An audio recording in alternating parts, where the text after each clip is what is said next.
Nostalgia, a beacon of comfort in a sea of uncertainty, a subtle longing for times past. Maybe things made more sense back then. Life was more predictable. That feeling that the essence of the people and places you were around and the feelings you felt got transmuted and tethered to a song, a smell, or even a physical object that you could revisit later through a psychic string of connectivity across time. It may be the closest thing we have to returning to our childhood. Over the last several years, one company in skateboarding has tapped into this feeling more than any other and used it to market and distribute the hits of yesterday, Soultech, the parent company of S, Etnies, and Emerica, the former being the main culprit of this crusade to win over aging skateboarders and their fear of pursuing age-appropriate hobbies like pickleball or existential dread. I'm not immune to this feeling of nostalgia either, but I'm also a bit of a cynic and know enough not to trust anyone who purposely squeezes a lime into their eyeball who isn't a toddler. Look at his daughters. Fucking. What's up? But fuck it, who am I to talk? Maybe there's something to this reissue thing. Maybe I've been missing out on the fun. Maybe a pair of shoes from a bygone era would ignite some core memory and allow me to tap into a time when my biggest concern was landing my first kickflip or catching the latest episode of Boy Meets World. So when Salvador Lucas Barbier announced that Etnies was bringing back his version of the McRib, I did the only logical thing a real 90s skater would do. I asked my wife to buy me them for Christmas. So when I had these, they were an S shoe. I don't know the whole story, but I think when S started up, this was one of the shoes that they decided to just transfer over. All I know is they used to be S shoes, but I think they started as Etnies and then became S. I don't actually know. I just remember that people used to think that the 23 meant ES backwards. I'm pretty sure it's just like an ode to Jordan, because around that time he was the guy. So these retail right now for $95, and that's actually cheaper than when they came out if you adjust for inflation. They were about $120 in today's money in 1996. So you can argue that the price is a little steep for these. Certainly not thin by any means. Like this is a puffy shoe right here. But yeah, let's take a little bit of a look at it. The insole does not come out, it's glued down. One thing that's interesting about these, no tongue strap. Like this thing is just free balling in there. So I don't know how that's going to play out. Hopefully it doesn't slide off to the side. You know, when that happens, that's super annoying. These handmade Etnies, yeah. Anyway, handmade, does that say handmade? I don't know if that's something to where were they handmade? Yeah, in Vietnam they were handmade by somebody probably making 20 cents an hour. So I don't know if that's something they really want to advertise. Meet the demand and quality for performance required by today's skateboarder. So that's what we're going to find out today. Do these hold up in 2024? Because they were certainly a dope shoe in the 90s. But for today's skateboarder, I mean, I kind of skate like it is the 90s still. So we'll see. Let's check them out. First impressions are they look absolutely ridiculous on my feet, and it's crazy to me that this used to be considered a slim shoe. As soon as I started pushing around, I could tell that these are definitely not true to size. My foot was moving all around inside of the shoe, even though I had the laces tied pretty tight. I brought some thick wool socks just in case. The socks didn't really help that much, but I mean, it's better than it was.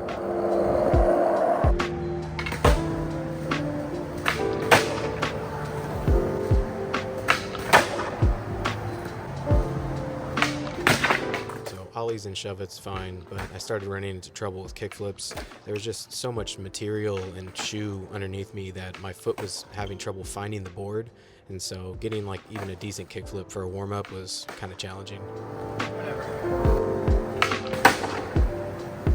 That's the best we're getting.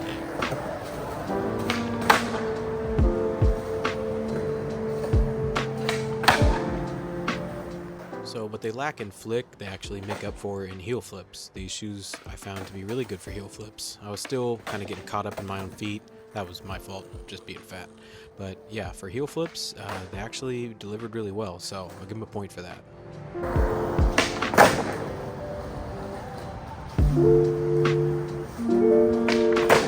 Alright, enough flipping the board. It's time to stay true to the time period and grind a curb. And yes, that's Mike York inspired.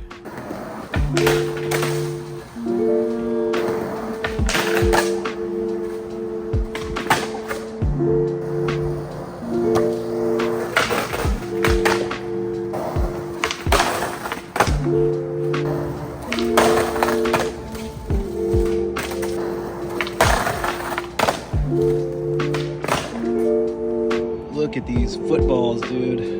Saying these things have a wide toe box is an understatement.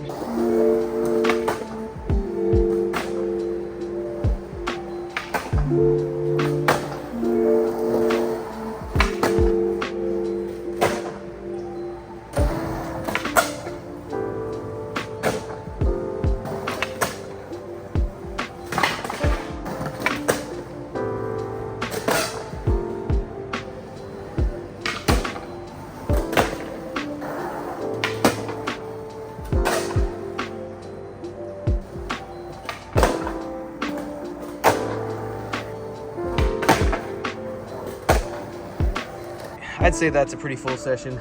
Let's give these shoes a rating.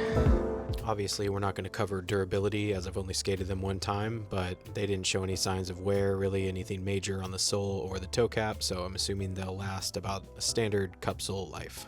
For flick, these shoes get a 4.5 out of 10 just because it's a super rounded off toe and it's a wide shoe in general, and just for me personally, I like something a little bit slimmer. That way I can find my board under my feet and I just perform better. Next up, protection. So I did land primo once on these and it didn't hurt that bad, but one thing I did notice is that they feel more like a Volk when it comes to protection.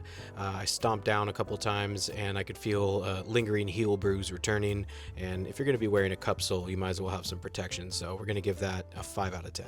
Next up is aesthetic, how they look, and this is a great shoe. I'm not going to lie, I love the look of this shoe. It's a classic silhouette, it's a beautiful cup sole. Granted, up close it's not as pretty, but from far away it's just a wonderful looking shoe, so we're going to give that a 10 out of 10. And what I meant by up close is basically leading into the next criteria, which is the look down factor. For me, the look down factor was just awful. I can't stand looking at like a huge shoe. It looks like a clown shoe on me. Maybe if I'd had a smaller size, they would have not been so boxy and wide, but the look down factor for me is going to be a 2 out of 10.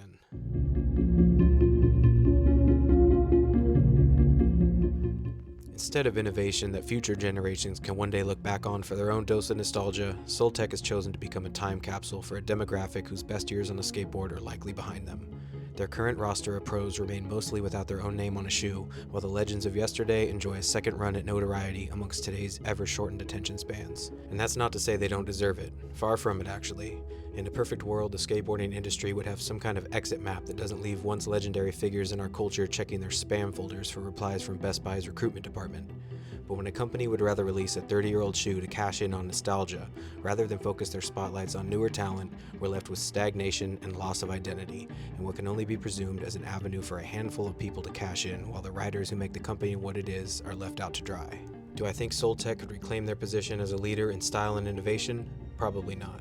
Corporate brands have spent millions of dollars staking their claim in skateboarding and offer too many incentives with far bigger budgets to let some once great company, ran by only a handful of people, sit at their table.